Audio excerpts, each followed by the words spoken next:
Good afternoon, everyone. Happy Sunday. Ramadan Mubarak to those of you who are observing the month of Ramadan.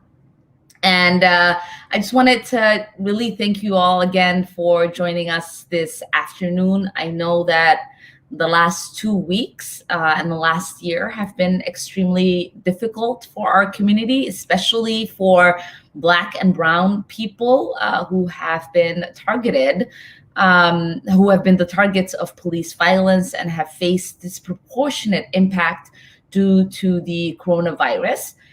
We are convening today to talk about an important intersection of faith, racial justice, and climate crisis. This sounds like a stretch for some people, but I want to take a few minutes at the start to talk about how the climate crisis is an issue of environmental and racial justice. These issues are also connected to our country's racial police system. I want us to start talking about air pollution. This is the most immediate way that the cause of climate change also wreaks havoc on our health. Across the country, communities of color and low-income communities have far higher rates of asthma than white and wealthy communities. This is caused primarily by few common issues: old housing with poor ventilation or old carpets and mold, pollution from highways and industrial sources, lack of access to healthcare that allow for ongoing preventative treatment rather than emergency care. Some of the molecules causing respiratory causes like ozone also directly contribute to climate change. But all of these sources that cause asthma also cause climate change. Low quality housing is energy intensive to heat and cool. Transportation is the largest emitter of greenhouse gases in Minnesota. Heavy industry emits lead and particulars while consuming large amounts of electricity. Similarly, people of color and low-income people are disproportionately subject to lead exposure, which can have permanent impact on neurological developments in young people. By addressing local air pollution and other types of toxic exposures, we are addressing climate change. We need to keep those issues connected in our mind and in our policy response. These present-day realities are not an accident. They are the result of decades of interstate construction, redlining, and disinvestment.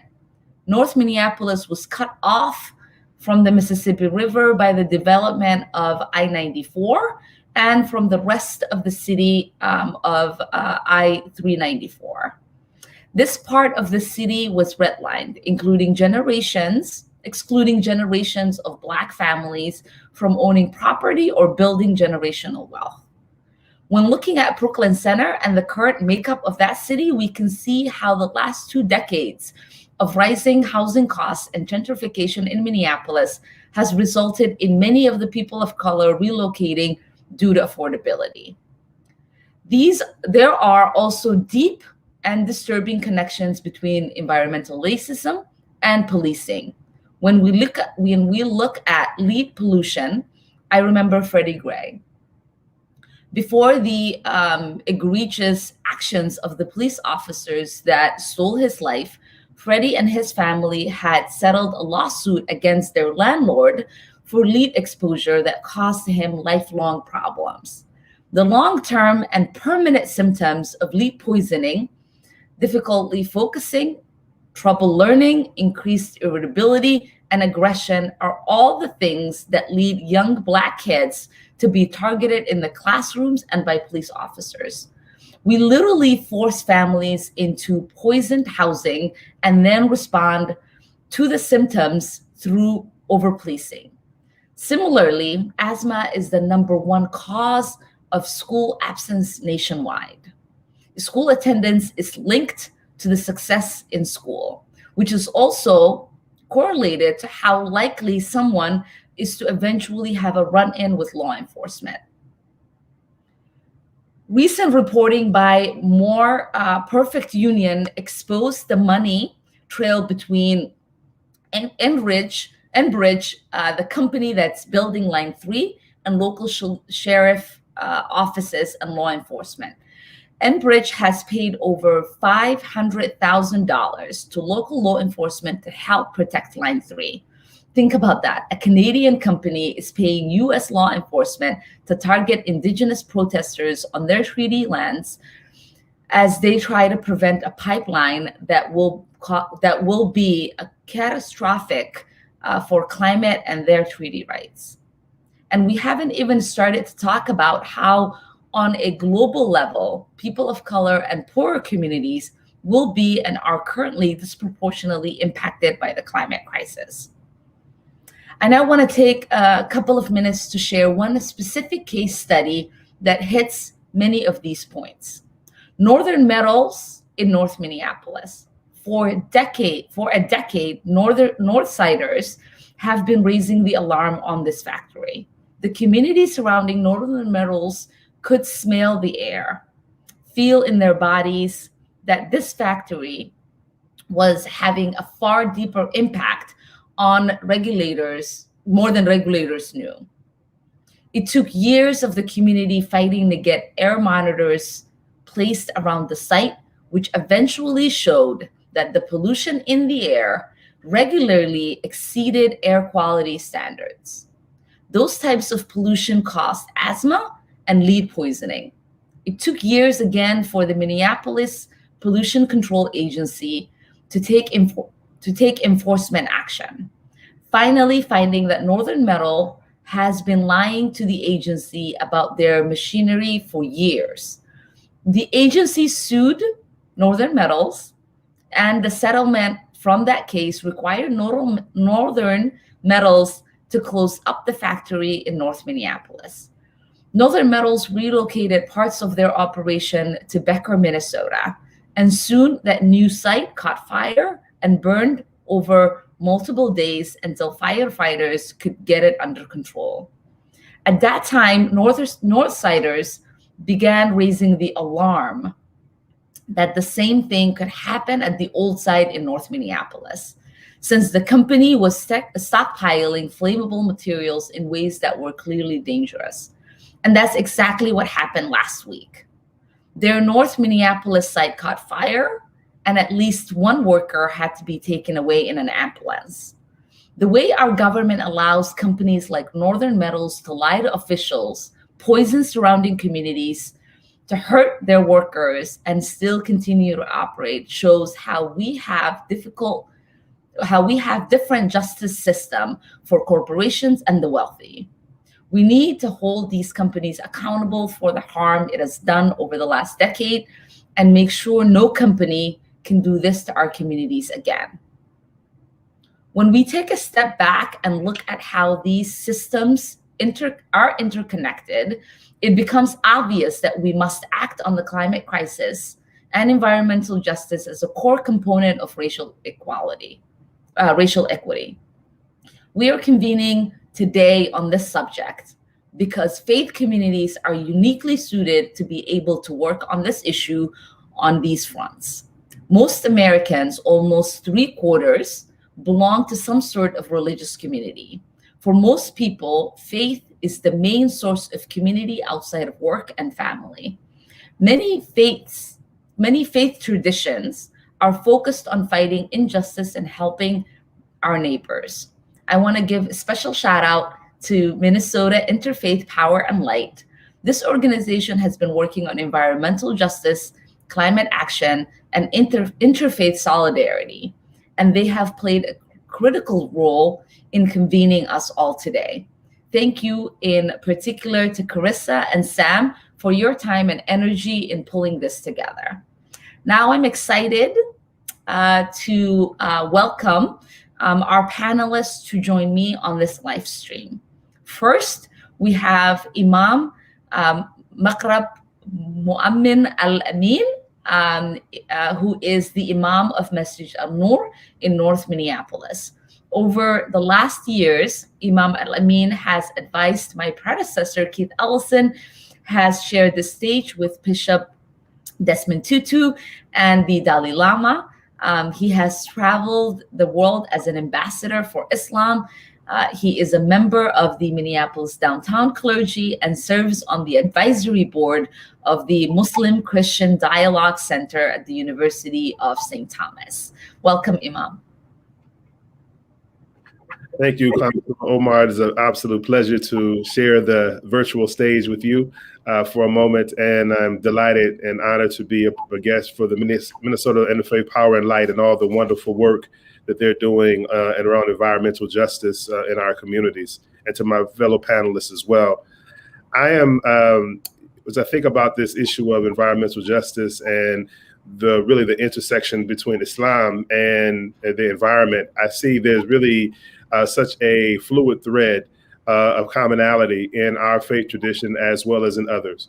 You know, there is this idea of stewardship that is about us really taking responsibility for the resources that God has really entrusted us, albeit the air, water, the earth, etc. All of these things that perhaps we don't associate from a spiritual standpoint right away, but very much the spiritual realm that we find them there as a place for us to settle, a place for us to be comfortable, but also a place for us to express ourselves and our connection to the Creator.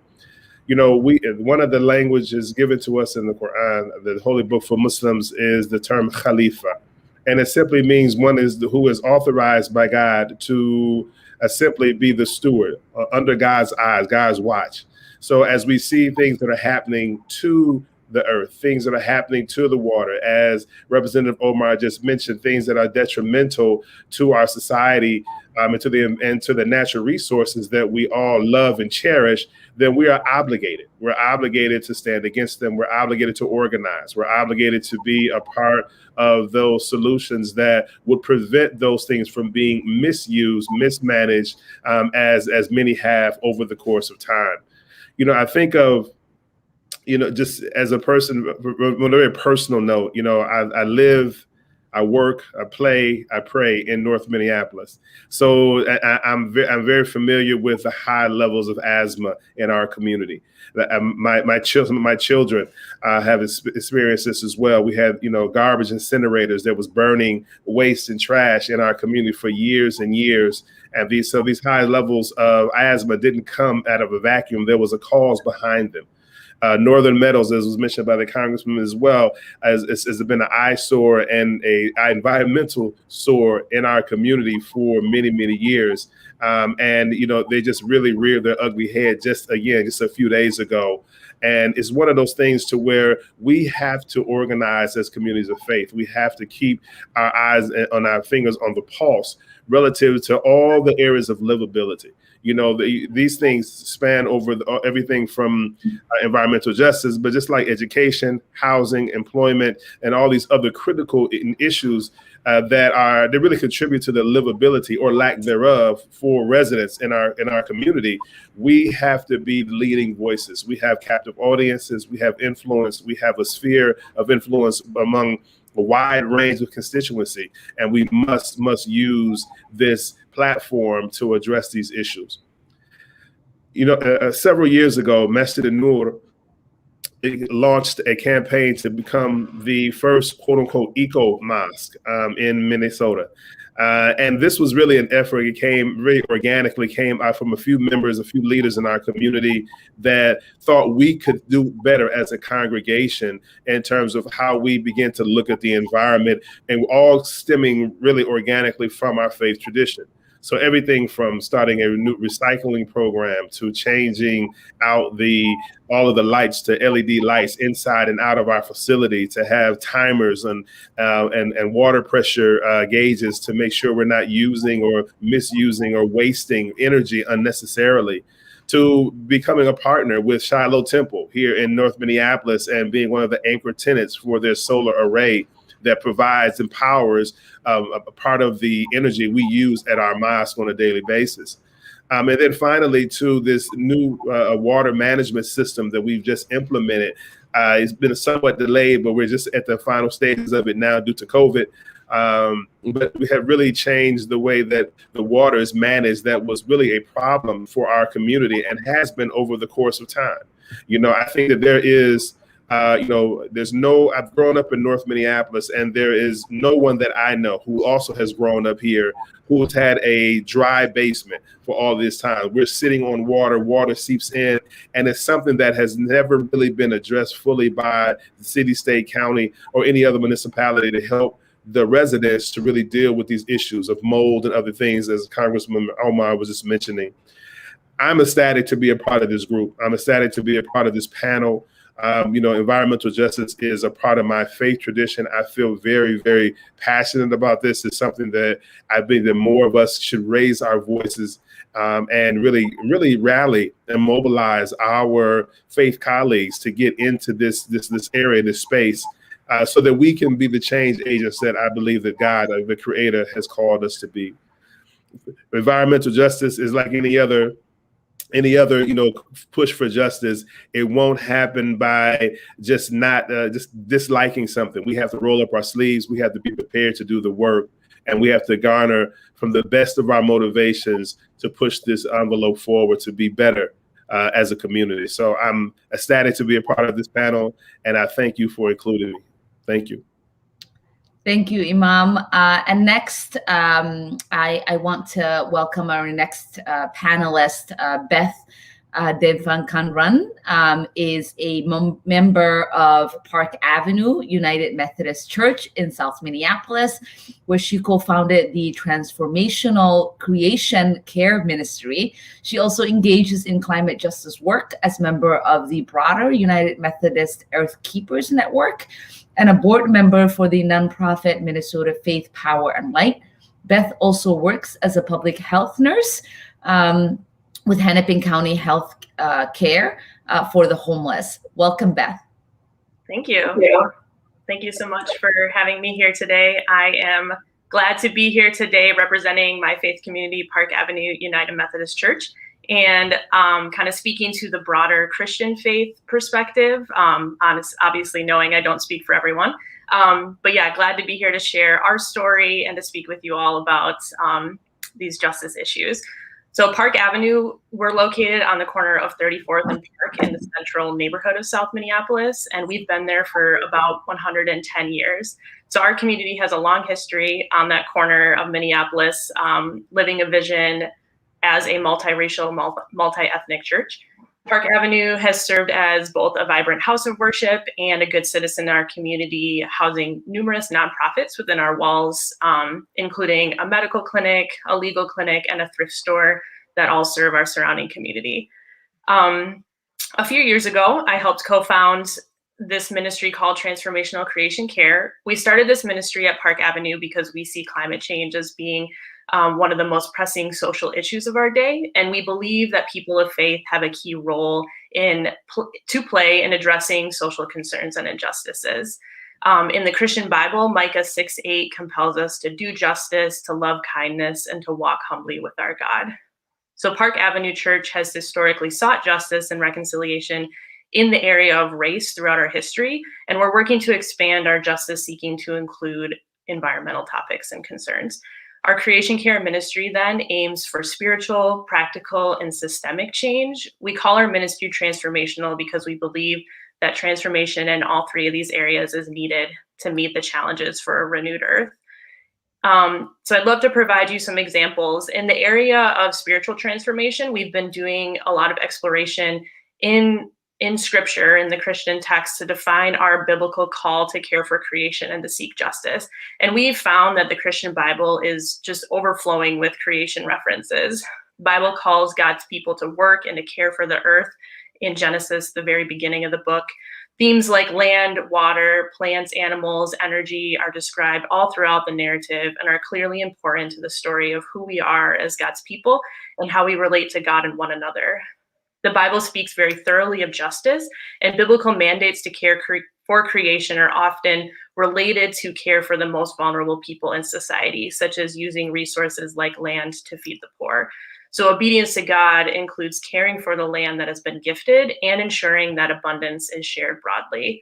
I think related to that, it's evident that racial and climate justice cannot be separated, and that our faith in following the example of Jesus Christ compels us to act against all injustice.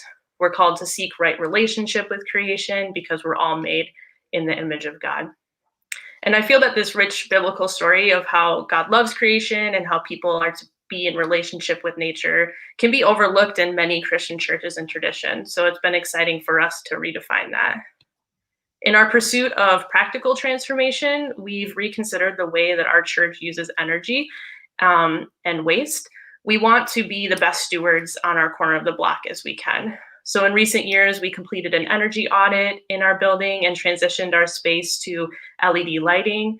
We have adopted a composting system to reduce our waste and have integrated creation care principles into our board of trustees and other leadership positions to help direct future decisions that we make concerning our building stewardship. And in the area of systemic transformation, we have been seeking to grow our relationship with other churches and organizations to increase our reach and to learn from others.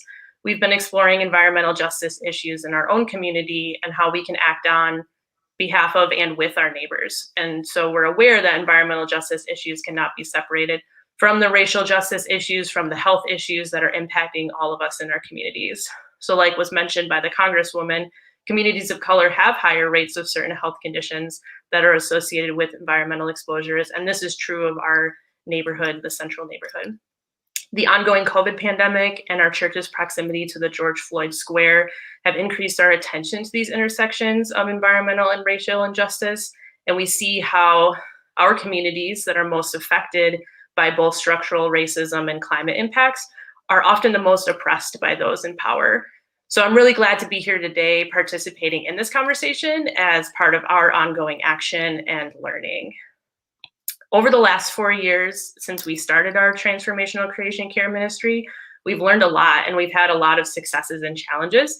I think we can all probably attest to the challenge of making organizational change, moving systems along. And so in order to do so, we've had to collaborate with many stakeholders. We've had to set small goals. We've had to look to our mission for motivation. And we've also had to combat this narrative that discussing climate change or racial justice is partisan and reframe the conversation back to who we are as followers of Jesus and why this concerns our faith. An ever-present challenge is also having the financial resources to adopt the changes that we want as quickly as we want. But we've found great success in engaging fellow people of faith in discussions and studies because we believe that many people are just hungry to explore how our faith relates to real world issues. And we've gained momentum by getting buy-in from leaderships, both within our church and also within the larger denomination, as well as having partnerships within the community as well. So I'm excited to be in the same room as Representative Ilhan, and we look to Representative Ilhan Omar and all of our other elected officials for two specific requests in supporting this justice-seeking work. First is leveraging federal influence to promote climate and racial justice. As was already articulated, we know that certain areas of our city have been starved of federal investment due to redlining, are more subject to pollution, are more impacted by poverty and violence, and were destroyed when building federal highways. And so we would love to see these neighborhoods get focused federal support to address these disparities, specifically investment in sustainability, so offering both reparative justice alongside of environmental transportation. Our second specific request for federal support would be to reduce the upfront costs of clean energy technology. Many faith communities are ready to convert to clean energy, but the large capital investments required have slowed adoption. At Park Avenue Church, we would love to dream bigger and consider transformation toward green energy, such as installing solar or geothermal. But at this moment of time, we struggle to replace leaky windows and aging appliances in our building that's 100 years old. We can all recall a time when our pastor went to clean the windows in his office only to have a window pane fall right out and crash from the second story to the ground. Federal support would help faith communities like ours transition our spaces to be more energy conserving and green energy producing. And the transition of many faith communities could have a dramatic impact across the state and beyond. We believe that faith institutions are vital for our community, and this kind of support could also help reduce the long-term operating costs of communities and allow us to actually give more back to our community. So in closing, I'm reflecting on how the Bible speaks frequently of renewal, often using vivid imagery of a healthy ecosystem. In one instance, the prophet Ezekiel describes a renewed city where their leaves will not wither, nor will their fruit fail. Their fruit will serve for food and their leaves for healing. We believe that we're called to renew the earth and that our communities of faith are and can be that source of sustenance and healing to creation and to our communities. So I'm happy to be here engaging in this conversation and look forward to having more tools for our communities to act. So thank you, Representative Ilmar, for your support. Thank you so much, Beth. Next, we have Chase Coster, who is a teacher, virtual convener, care worker, and rabbinical student. They are currently the rabbinical intern at Shirtiva congregation. When not in school or working with Shirtiva, they learn Torah with middle schoolers, co-convene Jewish singing space, and volunteer as a street medic. Hi, Jace. Hello. It's so sweet to get to be here, and I really appreciate the total bracha, the total blessing of getting to hear everybody who has spoken before me. I'm just sitting with all of that wisdom. So when we were asked to speak, and I was sitting with these questions, raising environmental justice and racial and economic justice and justice in our cities, in our states, and in our country and in our world, I keep, for me, coming back to the same idea, the same concept in Jewish practice and in Jewish tradition. In all of these questions, in all of these things that we're holding, I think we come down to asking a similar question of how do we repair harm? How do we repair harm to people and to the planet? How do we create systems that are not predicated on the violence and murder of human beings on our planet? How do we disrupt the systems of violence that treat human lives as disposable? And how do our collective cultural, religious, and traditional stories call us to do that work? And so kind of in response to that, I wanted to spend a little time today talking about tshuva, which is the Jewish notion. I'll talk a little bit more about it in a minute. The Jewish notion of repairing harm. And I'm starting there because I fundamentally believe that racial injustice and ecological collapse are not entwined issues. They are the same issue. They stem from the same source, from the same sites of harm. And we can't heal the planet without healing our relationship to one another by addressing and repairing systemic multi-generational harm that's been done. And I think these are one and the same. So Jewish tradition has spent thousands of years, generations, grappling with how we repair harm. And I think that's what we're talking about here. We're talking about harm. And we could talk for years about the different approaches, thoughts, and ideas that Jewish tradition has had over time, but we don't have that time today. So I want to turn our attention to just a couple key ideas and talk a little bit about them. One being tshuva. The roots shorish, the root of the word, the kind of deep meaning of the word is return. And returning our attention to the site of harm and getting really, really clear about what happened. Naming what happened. And in this conversation, and I think in the Jewish approach, I think a necessary part of our collective work must be to clearly name in these conversations colonialism, naming genocide, naming land theft, and naming enslavement and racialized capitalism as the root of the conversation that we're having. And when we're talking about climate justice, we're talking about the systems that created this kind of violence against the earth, that created systems that produce things like northern metals, that produce things like raising communities for interstate highways. And we're talking about the violence of white supremacy and of settler colonialism.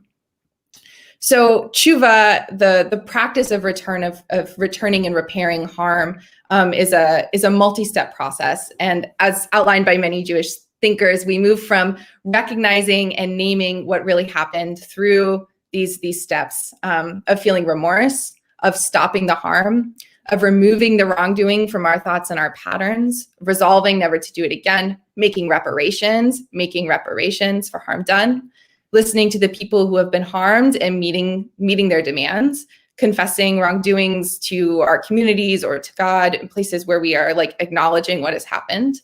And finally, when the same opportunity to cause harm arises, we don't do it again. And while the language of this is often framed in individual practice, it's also communal practice. And the only way to know that tshuva is complete, this process of returning to do our work of repairing harm, is when a similar juncture occurs and we do not repeat the system of harm. We don't repeat the same actions in the same cycle. Critical to that process of tshuva is another Jewish practice of tochacha, which I won't make anybody pronounce later, which is offering rebuke grounded in our love of one another and our love of the world. It's calling one another in and holding one another accountable. It is holding systems accountable, and it is grounding our rebuke of those systems, our accountability, in a deep love of all life on this planet.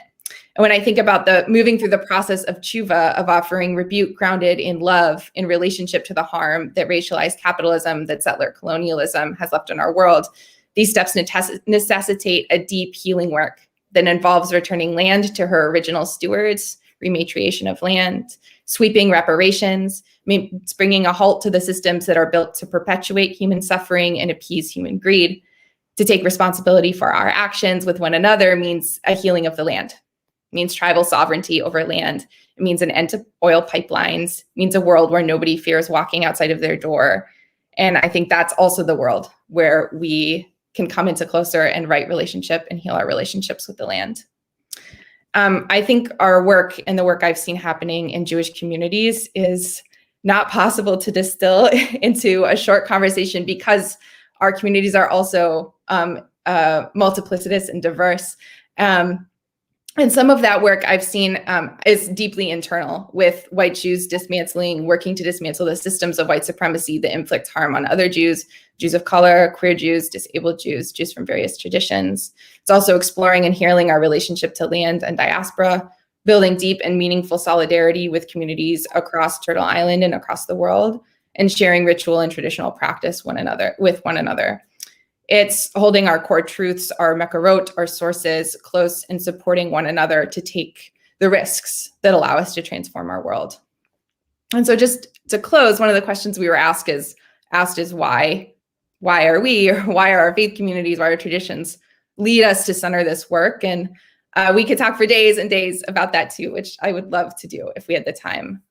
Could talk about how our Jewish calendar is deeply synced to the rhythms of our planet and the stars. We could talk about how the Torah tells us that if we don't allow the land to rest, she'll reclaim her Shabbat rest from us. Could talk about Mayim Chaim, that there's no transformation in Jewish life and body without living waters, without Mayim Chaim. I could say simply that I can't drink oil and neither can you, and I think the Torah would agree. And I think I'll just end with maybe the deepest framing of why we're here and centering this work is words from the Jewish poet Emma Lazarus, which is, until we are all free, we are none of us free.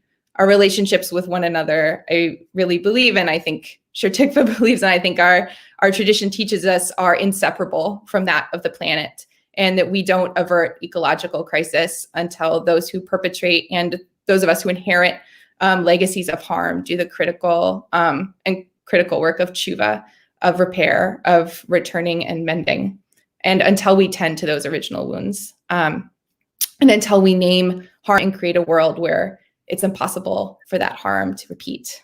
And so it's a real blessing to get to be in conversation with all of you, and I look forward to continuing that work and conversation. Thank you, Chase. And now we have Ben Connolly, who is a Soto Sen, I hope I'm saying that right, teacher, and a Dharma heir in the Katigi lineage. He also teaches mindfulness in a variety of secular contexts, including police training and addiction recovery groups. Ben is based at Minnesota Zen Mediation Center and travels to teach across the United States. He is an author of 3 books for wisdom publications, including Mindfulness and Intimacy. Welcome, Ben. Thank you. I'm going to offer a bow as I'm trained to do. I'm just so grateful to be here. It's a real honor to be in a conversation with you, Congresswoman Omar, and all the other amazing speakers here. And I'd just like to thank Minnesota Interfaith Power and Light for the amazing work that they do. It's really inspired and pulled me into deeper action around climate and racial justice. So first, I'd just like to say Buddhism is a very diverse tradition spanning multiple continents, many cultures, extremely broad range of understanding. So I represent a pretty particular tendency. I come from a predominantly white group that's based in Minnesota. So I'm going to do my best to represent the tradition, but finally, I do want to sort of hold that particularity as I talk about the tradition in relationship to faith, climate, and racial justice. So I like to say the basic idea of Buddhism is there is suffering in the world and you can do something about it. And this was the realization of Buddha, as he attained what we say he attained enlightenment. This is what he realized. And this is what he taught for the rest of his life. But before he started serving his community by teaching how to alleviate suffering and reminding people of their inherent power and dignity, he actually said, I'm not going to try and teach.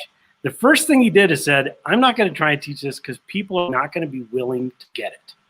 And the reason is his teaching was to say, the main thing is to recognize how interdependent you are with everything and everyone else, and then realize how your self-centeredness causes harm because it's based in a misunderstanding of your relationship.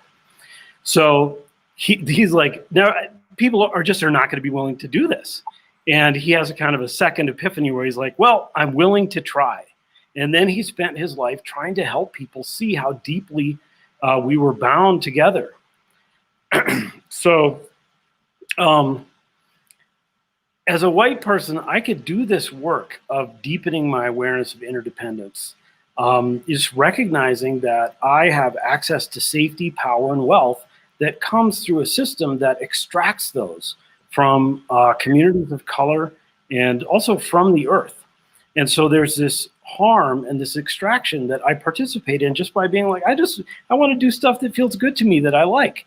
And it is incumbent on me as a practitioner of Buddhism to recognize those systems and allow that recognition to transform what I do.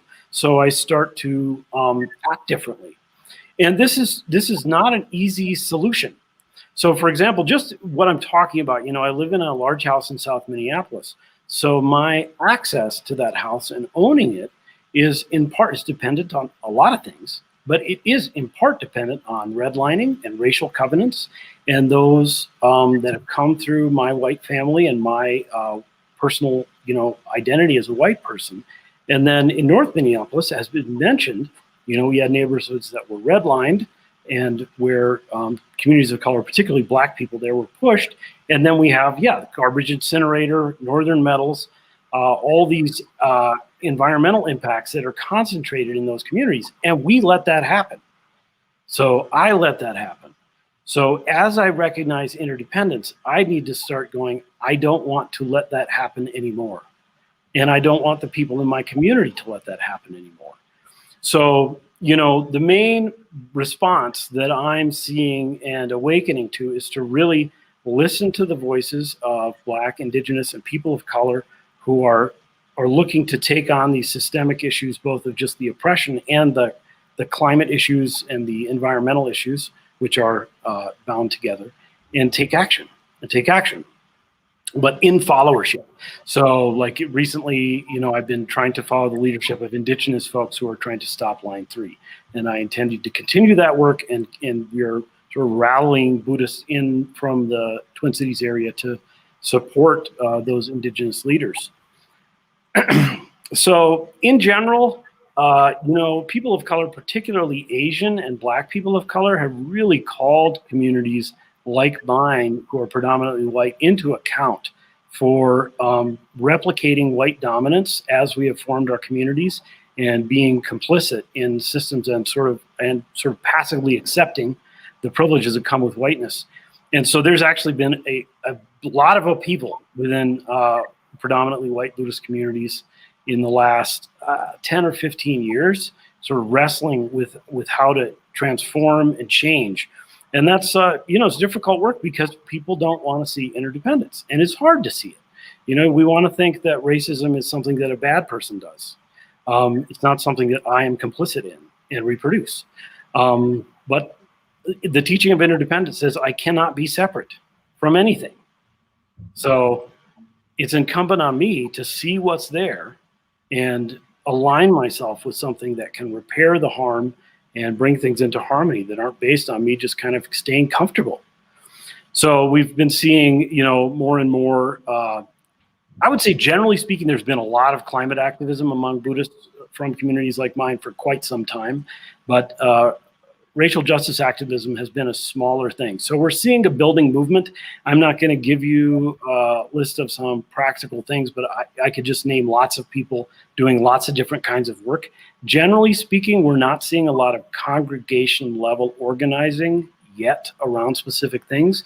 We're more like seeing people being empowered to enact their place within systems of liberation and transformation that are fitting to them.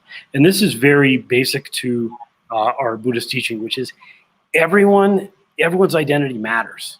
Your particular viewpoint on the world, your particular capacity matters. So we don't all have to plug in the same way. So just because I go to a lot of protests doesn't mean you have to go to a lot of protests. But can you find a way? Can you become the person who's involved in the letter writing campaigns? Or are you just giving more money? Or are you just getting onto more committees? What work are you doing? Each person has their own capacity and can awaken to that. And that is an ongoing process. So I come from the Mahayana tradition, which is about liberation for everyone being moving together towards a better world. So I'm grateful, really grateful to be here with you all in this conversation. Thanks. Thank you, Ben, and thank you all for your thoughtful remarks. It's so great to hear your perspective and see how we are fighting this fight on so many fronts. And thank you for the work that you are engaged in and continue to push forward. I want to invite the audience to share their questions in the chat box. My team is monitoring the chat and will send questions to me to post to the panelists. I will kick off with a question or two while we get your questions coming in. We know that this group, the panelists, all of you, are both faith leaders as well as lay people in congregations. There might be folks in the audience today who are personally committed to climate action and racial justice, but might not know how to get their faith community on board. How would you recommend that they organize within their community? Anyone can start first. Maybe we'll start with Beth. Yeah, sure. I think our experience at my faith community has been to continually come back to what your community's mission is and what types of values brings your community together, right? Like, why is everyone there, both as fundamental principles of your faith, but then also like what makes your community a unique community, what drives you. I think so if you can bring the conversation back to those values and tie it into things that are already motivating your congregation's community and action, then that's a good place to start. And I think with any of these faith traditions, like we've all spoken about religious principles, things that are grounded in the scriptures of our of our faith, the text of our faith.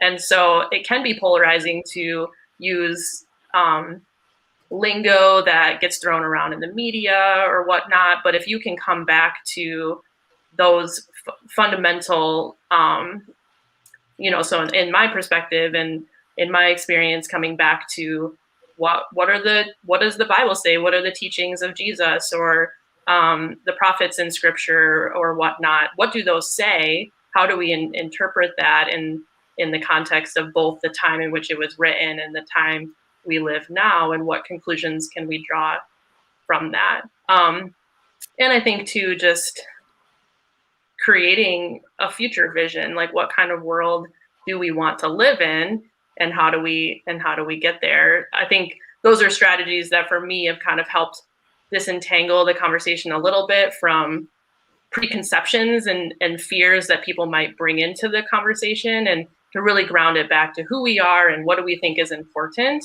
and what are those values that drive us forward. Anyone else want to? I would just add to that, I think coupled with all that you said, also from a Muslim or Islamic perspective, I think that would be also just very well fitting. But even more of a tactical thing would be to have some really tangible things to really put in the path of folks. For example, we have done small efforts like, even just like Earth Day, for example, and beginning to have a thing where we're starting to clean up our area and those kinds of things, and really talk about the idea of pollution, of dirt, of trash, of debris, and just some of those sorts of things and how that happens, and really engaging a lot of youth and young people as well. The conversation really takes a life of its own. We've started to do even things like even distribute. We've got a large allocation of LED lights, for example, for replaceable light bulbs and things of that nature. That, after a prayer service or after, a food giveaway or some of the larger things we do in the community, now we're just adding those things into what we're doing to begin to prick the consciousness, start a conversation, get people to thinking about things that they can do just to make some different adjustments. A light bulb is a light bulb, right? But the idea is to have it be LED light bulbs that saves light, saves the environment, brings that thing about it. So tangible benefit, but also it has a long-term impact. So we're just trying to find little smaller ways to do it. Sometimes the bigger oversweeping conversation might be a little much for the common person sometimes, just to really grasp and whatnot. So we have to I guess break it down in like bite-sized pieces, if you will, and begin to facilitate that with the folks that we serve. So, So yeah, I mean, I think there is a contribution that every single person can make in the ways in which they feel comfortable, whether it is bringing resources to the congregation for people to use as they care for our environment, or whether it is just starting a conversation, right, about the things that you care about, to see, who will convene around you that might care about the same things. Yes. And I know that this particular question came in for Beth, but I know that many of our big faiths represented here probably struggle with this question. So the question is, Christianity is often associated with conservative, right? How do you wrestle with the stereotype as you talk about racial and environmental justice? And how do you convene people who are not concerned about climate change? That is our collective responsibility to act. And once Beth answers that question, I would love for Chase and the Imam, and maybe then if you feel, I don't know if conservatism is associated with Buddhism, but I certainly know with Judaism and Islam it is. And as a Muslim, I get that question asked of me all the time. So I'll maybe have Beth start to tackle that question and then have the two of you chime in. Sure. Yeah, I do wrestle with this stereotype because I think there tends to be this this image of Christianity or people of faith that might get perpetuated in the media forums that people see the most, or in the conversations that people are hearing the loudest. And I don't personally feel like I fit into that stereotype. So I do wrestle with that. And I also wrestle with the flip side of that by people that say faith should be completely apolitical, because I don't think that's true either. You know, I think that any decision you're making that's related to social life is political, right? And religion is just that. It relates to how we live. And I think in my faith tradition, following Jesus, like Jesus was not at all apolitical. He made actions and statements that spoke to what was going on in the current time. So those are kinds of the things that I come back to. I think the conversation about climate and racial justice can get derailed really quickly when you kind of try to associate things with conservatism or liberalism. And so in my experience, I've had the most success with trying to come back to those values. And again, if I say I'm a follower of Jesus, what was it that Jesus did, and what did Jesus say, and what conclusions can we draw from that? Related to the second question, how do you convince people who are not concerned that climate change is part of our collective responsibility? Like, I would love to keep bringing people along with me. I think our first hope should be to make it inclusive and to bring people along and engage in whatever way we can. And so that might be trying to find like what motivates people and moves people the most, whether that's talking about practical action, whether that's having them think about their grandkids, or places in the world that they love. But I do think the reality is that we may not bring everyone with us, and I don't think that should hinder us from moving forward either. So I think it's a tough balance of both things. Like, let's try to move people along, bring people into the conversation, and also let's not wait. Like, let's keep moving forward and taking the action right now that we can with those who are wanting to be part of that movement. Jace?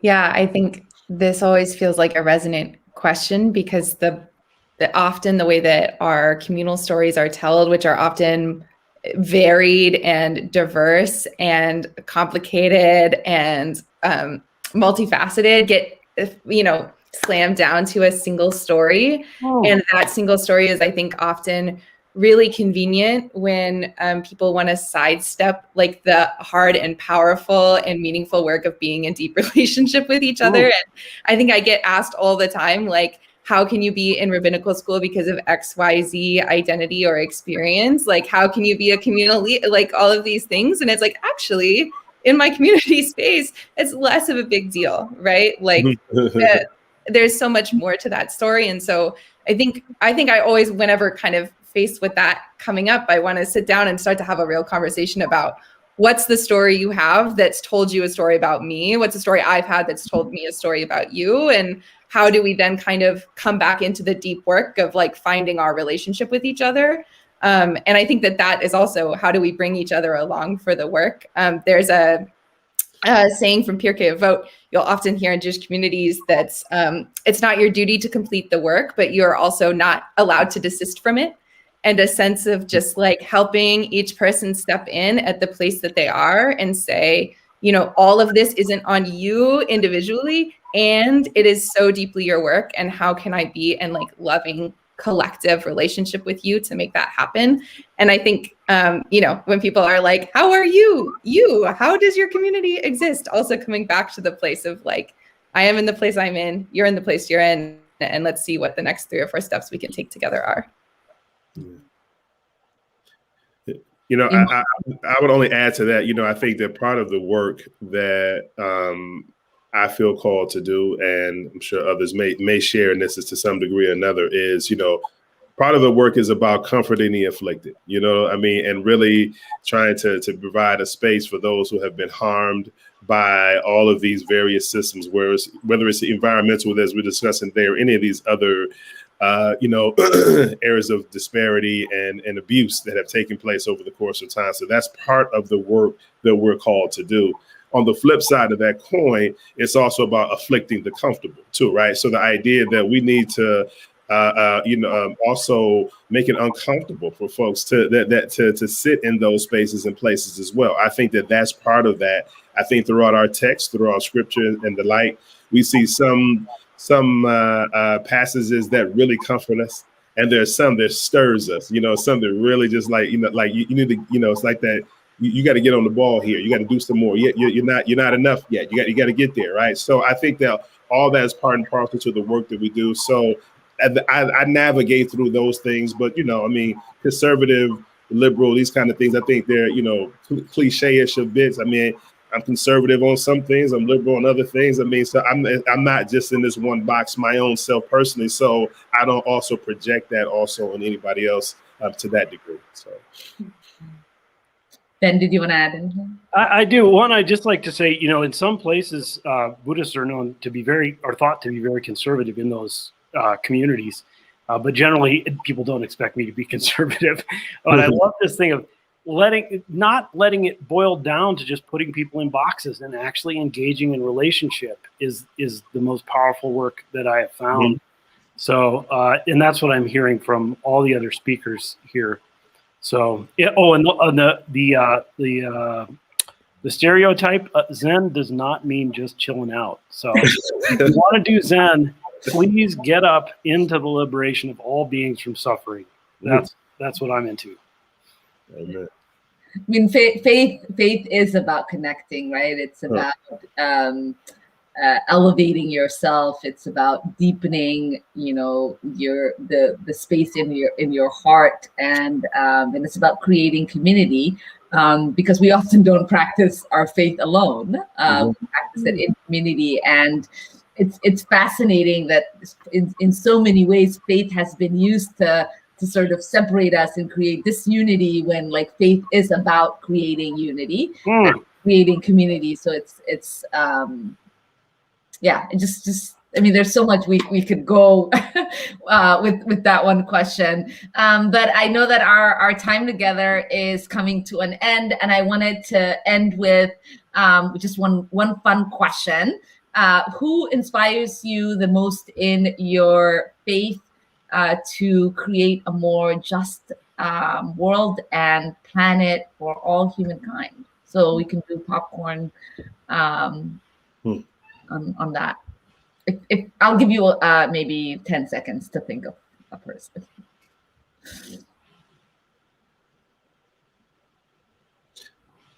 I would just lean in and just say that, there's a tradition from Muhammad, the prophet of Islam, peace be upon him. And he would say, if you see a wrong, you change it with your hand. And if you're unable to change it, then you change it with your tongue. You speak about it.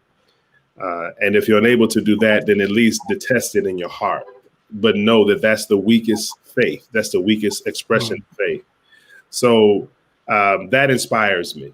I'm inspired by many things, but I would say he's a major inspiration for me in terms of the work that we do day to day on the ground and the like. And so yeah, I would say Muhammad. So.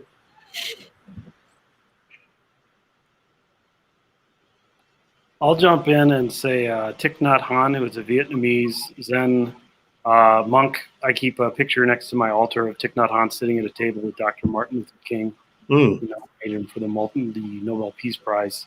And Thich Nhat Hanh was, coined the term engaged Buddhism, which is really bringing our practice to our communities ever more deeply.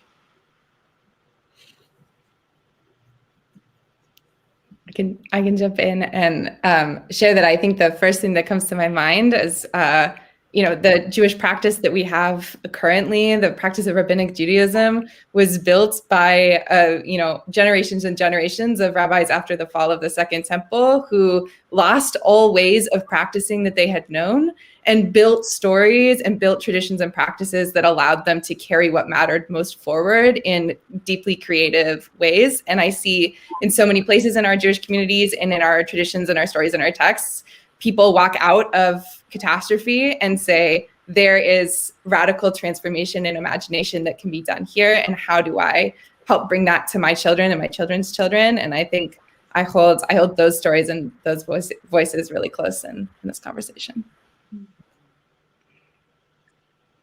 Yeah, and I'm thinking of a couple different specific people in my life that no one here would know, but just like mentors of mine who have really helped to kind of redefine again and again what it means to be a person of faith and to live that out in action, and that you don't have to fit into specific boxes to be a follower of a practice, right?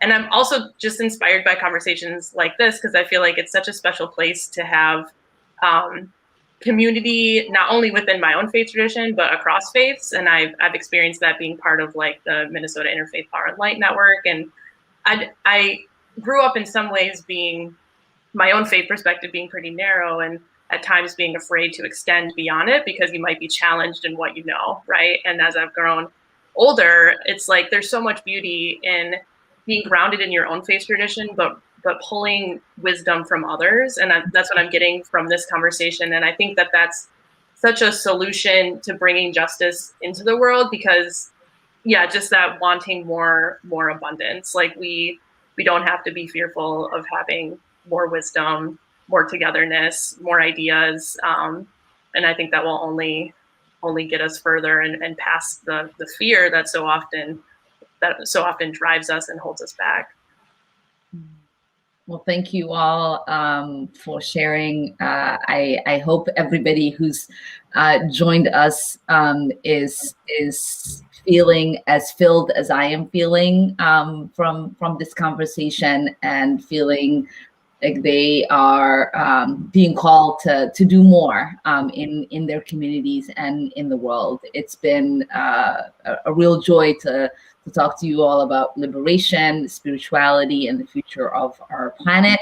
Again, to Imam Al-Amin, to Beth, to Chase, and Ben, thank you again for sharing your wisdom with us. This was probably my favorite Coffee and Kulan that we've hosted so far, so thank you all.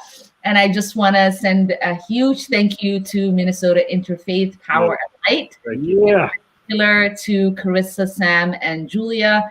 I know that people interested in organizing their faith communities for climate action and racial justice have strong allies in you. I hope that folks are able to join us for our next town hall this week, Thursday, April 29th at 5 p.m. I will be answering your questions and giving you an update on what's happening in Congress and in our communities. As always, don't hesitate to reach out to our office for anything that you might need, even if it's a question or something that you need us to work on your behalf, or just a connection that we can create for you with a federal agency. We are there to do the work on your behalf. Our office is your office. And we're just really grateful to have the opportunity to be in community with you, to have these conversations, and to represent you in Congress. So you all have a great rest of your Sunday. Thank you again for joining us. Thank you. Thank you. Salam.